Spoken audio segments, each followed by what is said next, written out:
Hello and welcome to Switch Scheme. In this video, we will be taking a look at my most anticipated games of February 2024. Keep in mind that these release dates are always subject to change, but given that we're so close to their release, I hope that it doesn't. If you enjoy the content, please consider a like and sub. It's always appreciated and it helps the channel immensely. If you don't see a game on the list that you're excited for, let me know in the comments down below. With all that out of the way, let's get into the list.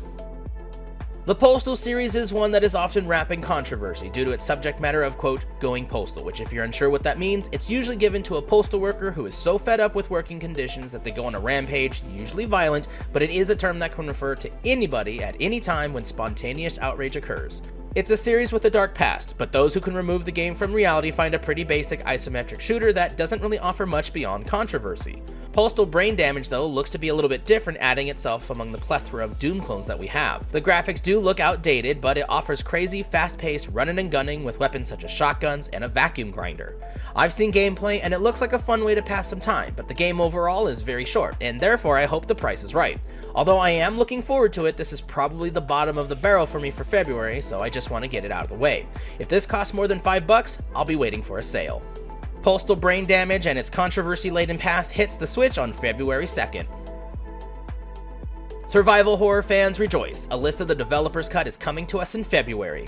Alyssa is a title that sees an elite operative investigating a mysterious circumstance only to have herself knocked out and awaken in a spooky building wearing a spooky dress. Needing to use her wit and battle prowess, she now needs to escape this new nightmare. This game is utilizing tank controls, fixed camera angles, and PlayStation 2 graphics in order to transport you back in time, back to when legends like Silent Hill 2 and the original Resident Evil games were in top form. I already know this is going to be an automatic buy for me because this genre is my favorite. Alyssa The Developers Cut has everything I love in gaming, and even though it's the second one on the list, it is my most anticipated game for February, hands down. Alyssa The Developers Cut looks to scare us on February 6th. I never got to play the original Tomb Raider games, and truth be told, I don't know if they're for me, but I would be remiss if I didn't include them on this list. Tomb Raider and Lara Croft are icons of gaming. Angelina Jolie played her in the movies, the series got a very successful reboot in the 2010s, and it was only a matter of time before we saw her original incarnations come to a modern-day system. These three games are all juggernauts, and from my research, the only reason the third game didn't sell well enough to keep the series chugging along was that it relied too heavily on the second game's success and didn't innovate as much. But, from what I understand, the third game is still really a good game on its own. I think I might buy this collection just so I can experience the series on my own, as my only exposure is the 2013 remake. Tomb Raider Collection will contain games 1 through 3, although I do hear a lot of people wishing that it also had Revelation, as I believe that was also a very highly rated game. We can look forward to this on February 14th. Slave Zero X intrigues me because of the 2.5D beat-em-up style that they're going for. Rather than just a flat 2D side-scroller, this game aims to make the battles feel more three-dimensional without committing to 3D movement and platforming mechanics. This game is based in the same world as Slave Zero, a game that came out in 1999, which I personally have never heard of. The art style and look reminds me of great arcade cabinets that I played in the 90s, and the battles look bloody and visceral as all beat-em-ups should. If you have a PC, there is a demo available on Steam if you want to test it out, which I did, hence why it's now on my most anticipated list for February. Slave Zero X hits us on February 21st. If you played arcade cabinets, especially in the 80s and 90s, you at one point likely played 1943 or any of the 1940s games. It was a shoot 'em up where you played a pilot in one of the many awesome aircraft in World War II. These were everywhere in pizza shops back in the late 90s, and every chance I got, I would go into my mom's purse to find a quarter, just to get a few minutes of gaming time.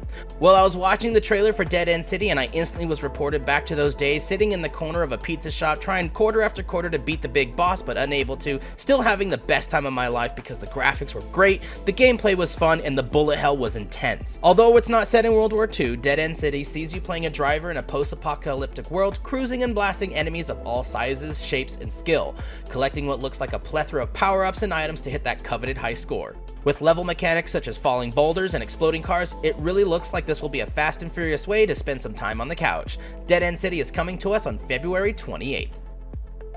Doom clones in the late 90s were a dime a dozen, and honestly, Dark Forces is just another Doom clone. But unlike a Doom clone where you play as a generic space marine Doom guy, Here you play as Kyle Katarn, a name that any fan of the extended universe has heard of and celebrates as he was a mainstay in the games and stories.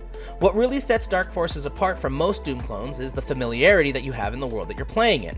You aren't blasting random demons, you're fighting stormtroopers, dark troopers, which mind you were only in the games until the Mandalorian made them a reality and canon, and then Luke crushed them like an empty can of Pepsi.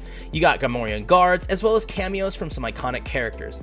It just makes the action that much more fun when you get to blast familiar baddies rather than unnamed random demons or mercenaries. The game's length comes in at around 6 to 7 hours, which is a respectable amount for a Doom clone 2, so given a good price point, this will be well worth it. Star Wars The Dark Forces comes in on February 28th. I have never played a Shiren the Wanderer game, but I saw it on the list for February and I got curious. After reading the basic premise, watching some gameplay of older games, I am now excited to get my hands on a copy. Shiren the Wanderer and the Mystery of Serpent Coil Island, what a name, sees the titular hero having a dream about the titled island and sets off to find the treasures housed within. The story premise is simple, but I do hope it is a bit more complex just for the sake of making the time spent feel necessary. The game is a dungeon crawling roguelike, where the dungeon's layout changes every time you dive in, and each attempt gets easier and easier as you learn new abilities, learn different enemies' attack patterns, and go deeper and deeper into the dungeons and caverns to unlock new skills. Apparently, you can even summon monsters to aid you as well, which I assume means there is a light Pokemon mechanic here too, which is all the rage right now thanks to Power. I think this is probably my second most anticipated game of the month since it's a new series I've never played, but I am very intrigued by its mechanics and overall premise. Shiren the Wanderer and the Mystery of Serpent Coil Island is coming February 27th. Finally on our list, we have arguably the most anticipated game for most people in February, and that is Mario vs. Donkey Kong. I'll be very upfront, this isn't my type of game. A Mario semi-platforming, semi-puzzle game just isn't my cup of tea. But I would be lying if I said I wasn't excited to get even more Mario on my Switch before the system gets phased out. The graphics look to have a very charming Toyland inspired theme, and it will feature a couple options such as co-op play and a casual mode for those who find the puzzles a bit too challenging. And that's a nice choice, as most Mario games are often a kid's first foray into gaming, and a puzzle game might be just a bit too much if their skills aren't leveled up yet in real life. The trailers have been a fun look into the series, and the concept intrigues me just enough to keep it on my list of the most anticipated games of February 2024. There you go folks, my most anticipated games of February 2024. Are any of these games something that you're looking forward to? Have you heard of all the games on this list? Is there a game that I didn't mention that's coming next month that you're excited for? Let me know the answer to all these questions in the comments below and let's have a chat. Thank you as always for your support and have a great day.